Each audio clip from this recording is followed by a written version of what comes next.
Mula nang ang mga unang taong nilalang ng Diyos ay magkasala, pinipili na at ibinubukod ng Diyos ang mga taong para sa Kanya, at sila ang binibigyan ng karapatang maglingkod at sumamba sa Kanya.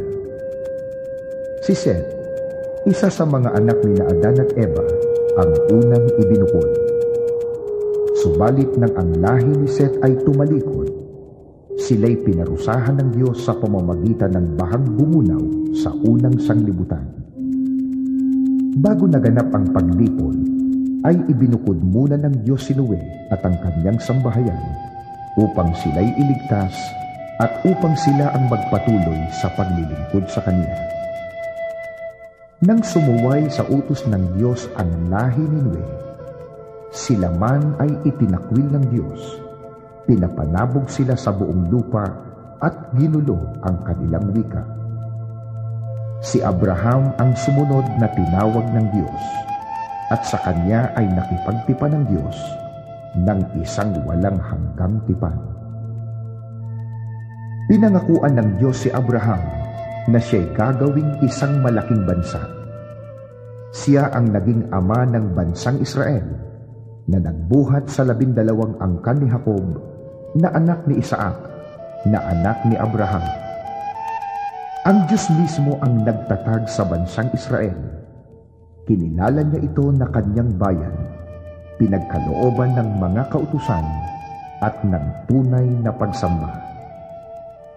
Subalit ang Israel man ay tumalikod sa Diyos sa pamamagitan ng pagsalangsang sa kanyang mga utos. Kaya sila'y sinumpa ng Diyos. Itinulot ng Diyos na mahati ang kaharian ng Israel, ang kaharian ng Israel sa hilaga at ang kaharian ng Huda sa timog. Pagkatapos, hinayaan ng Diyos na masakop ang mga ito ng mga taga-ibang bansa. Ang hilagang kaharian ay nasakop ng Assyria noong taong 722 bago ang panahong Kristiyano. Ang kaharian naman ng Huda ay bumagsak sa Babylonia noong 587 bago isilang ang ating Panginoong Hesukristo. Ang mga Israelita ay napatapon sa Babylonia. Muling humirang ang Diyos ng mga taong ibubukod niya upang maglingkod sa Kanya. Ang iglesia na itinatag ng Panginoong Hesukristo ang ipinalit sa Israel sa pagiging bayan ng Diyos. Ngunit pagkamatay ng mga apostol, ay tumalikod din ang unang iglesia ni Kristo sa tunay na pananampalataya. Pinasunod sila ng mga bulaang propeta sa mga aral na kasinungalingan at dinala sa pagsamba sa mga Diyos-Diyusan.